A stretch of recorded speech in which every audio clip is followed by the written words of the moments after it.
Right now, it's Better Connecticut on this Wednesday afternoon. Happy Hump Day, everyone. I'm Kara Sundlin. Still thawing out. Scott Haney here after a morning at the frozen tundra of Bloomfield. You should have worn your turkey costume for the show. Oh, no, it was foul.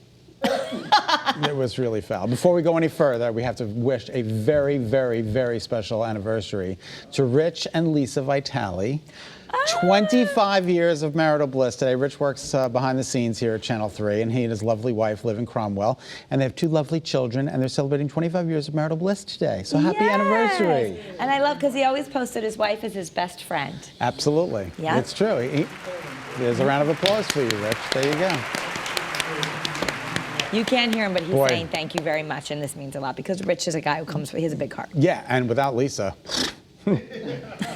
All right, Sexiest Man Alive. I was not eligible this year because of my obligations in other parts of the country. I don't know. Michael Jordan is the sexiest man alive for 2020. Michael Jordan. All right. Yeah. Michael B. Jordan, the actor. I was going to say, because that doesn't. I was going to say that doesn't look anything like Michael Jordan. Different, not the basketball Michael Jordan. That's why you have to have the B in your name. That's right. So, well, he's a very sexy man.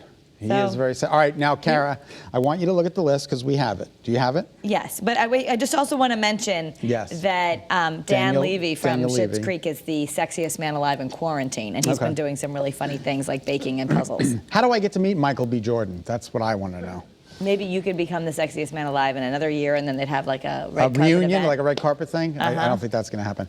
All right, quickly, I know we don't have a lot of time. Look at the list, and if you had to pick one of your favorite sexiest men, who would it be at a glance? Oh, just a glance. Both mine are tatted up. Really? Yep. George Clooney. George Clooney? Mine would be, of course, the soccer player. Why can't I think of his name right now? No. Married to the Spice Girl? Yes. David Beckham. David Beckham and Alex. I don't know either one of their names. Apparently, Adam Levine. Oh, Adam Levine. Yes. I don't know their names, but I think they're very sexy. Adam Levine and David Beckham. I think David Beckham has to be one of the most handsome men on the face of the earth. Yeah. And then posthumously, John F. Kennedy Jr. Oh, God bless him. Oh my God, I know. So he was the youngest, 27. He was the youngest sexiest man alive. The only couple ever. First and only couple, Richard Gere and Cindy Crawford in 1993. 1993, a very momentous year for everybody. Yeah. You graduated high school. I met Paul. Adam, our director, was born. What? And he's running the show now. Well, Jamie's running the show. Okay. Everybody's running the show. Never mind. All right, what else is next? Mardi Gras? No Mardi Gras this year. Stay home. Well, yeah, exactly. But they're not going to have any parades. They're saying they're looking for ideas in the French Quarter and in New Orleans of what you could do. They still want to celebrate. Look, Kara, drink from the chalice. Oh, yeah, exactly. Boy, were those years gone by, right? Could you imagine how much we'd have to put like a giant bubble over the entire city for the next year if that happened? What a shame, though, right? No reveling this year. Unfortunately, Mardi Gras is going to be very, very, very scaled down. They're asking for the public's help on ideas how to celebrate the famous holiday. Which I think is good. You know, we've gotten pretty creative. Maybe they can think of something that people can all join in virtually. Maybe you've never gotten a chance to go to Mardi Gras, but you could have some sort of virtual thing going on. It won't be the same. But. It won't be the same, but you never know. All right, now this is my favorite story of the day. The grocery chain apologizes for its super spread ad mishap. This is a little mishap. So this is out in Washington, and they put an ad there for a Thanksgiving Day. I think it's Washington, D.C. Yeah? Well, yes. Is it Washington, D.C. or Washington? I think it's Washington, D.C. because Giant doesn't go out that far west. Okay. Okay. So anyway, plan a super spread. And there's all the food. No, we get what they meant. We get what they meant. I get it, but all you had to do was add an ER, and then we have a problem. And where were the copy proofers on this? Where were the Where was the person who said, let's just look at this. Is that a good idea right now? Is that a good idea right now? There's no way they designed that ad more than a year ago. I mean, absolutely. They designed it like 2 days ago. But the shrimp roll looks awesome, right? Can I get that? It looks really good. Unless, is there any chance the person who put that out was trying to make like a pun and thought it was funny? I don't know if it wasn't funny. But Giant is the same as Stop and Shop. I don't know if you know that. Oh, that's why the logo looks similar? And they're the same exact logo. Whether you go to Stop and Shop or Giant, they're all the same thing, just different locations of the country. So Anyway. for the holidays, one of my favorite things to do is watch the Home Alone movies. Yes. And now you can go to an Airbnb in Dallas that's recreated the setting of the 1990 film Home Alone. Wow. So they've got window mannequins and Christmas decor. Look and at this. How funny is all this? the highlights from Kevin McAllister's Isolation, including a blockbuster VHS.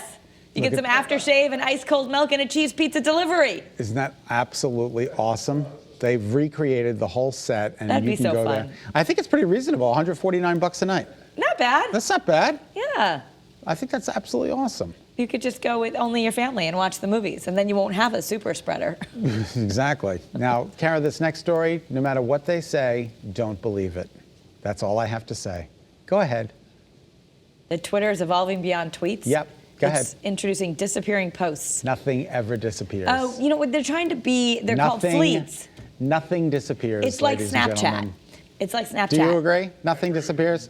Nothing disappears. Well, what happens is, and I tell my kids this because the younger generation, they all love the Snapchat, and because it goes away. No, it But doesn't go away. It does go away, but But it goes somewhere else. They can screenshot it is the issue. Somebody can see Right. something you posted, Right. and all it takes is a quick, and then it lives on forever. And then somebody in 10 years when you're running for Congress will dig it up, and there you are with your, whatever. Well, I think they're trying to get in with the younger crowd because people, they they love say, the Snapchat. They love the Snapchat because it disappears. It doesn't disappear.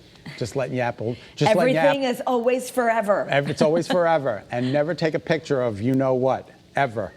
All right, very good. We're moving on. Thank you for that public service You're announcement. welcome.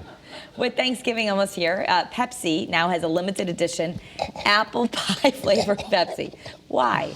Why? Because it's It tastes and smells like apple pie with notes of cinnamon and apple crisp and a buttery crust in your soda. In your soda, you want that? Now, if it tastes like cream soda, I would say I would give it a try because No. people would say cream soda, Ew. gross. I love cream soda. I know, but just it's Pepsi, Right? and I Pepsi love needs to be this- Pepsi. Pepsi needs to be Pepsi. You just can't make it. Just like the next thing, the Baskin Robbins, you can't make ice cream into turkey. Well, it's not. It looks like a turkey, I know, but still. it's actually ice cream that looks like it's a turkey. I don't. Yeah, I don't. So they've got cones for the legs, which is absolutely adorable, and then this is all made up of ice cream, but it's. caramel praline topping glaze to create the faux-looking turkey. See, now I would totally get this. You like that? I, That's not as bad as at least I didn't try to make it taste like turkey. But it has to be filled with black raspberry ice cream and pistachio. What? Those are two of my favorite ice cream flavors.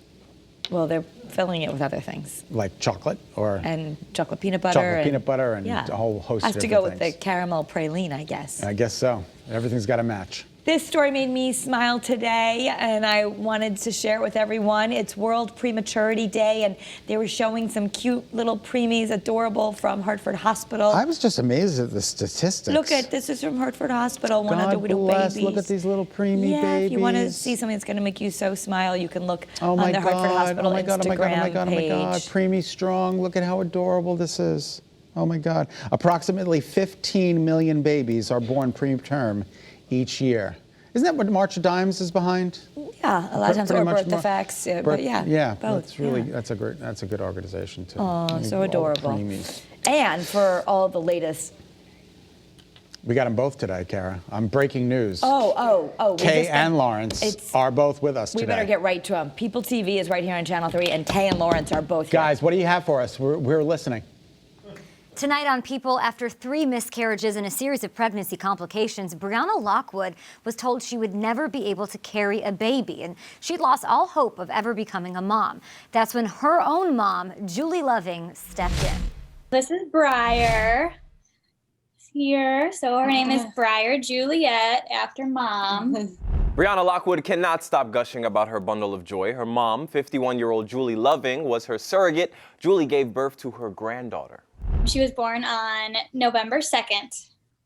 So we were so excited to have her get here. In 2016, Brianna and her husband, Aaron, a cybersecurity engineer, were ready to start a family. When she couldn't get pregnant naturally, the then 26-year-old started IVF. The final straw was I miscarried twins late in the first trimester and had to have a D&C, which caused a condition called Asherman syndrome.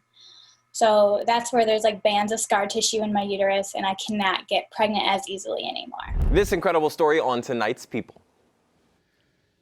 All right, well, unfortunately, we have some sad news for you. That's not going to run. Oh, right. Well, it's not going to run today. You can check it online, but that's because Governor Lamont will be joining Channel 3 at 7:30 to answer the questions that you have been sending in. There might be still time if you have questions for the governor about the coronavirus. Send them on the Channel 3 app.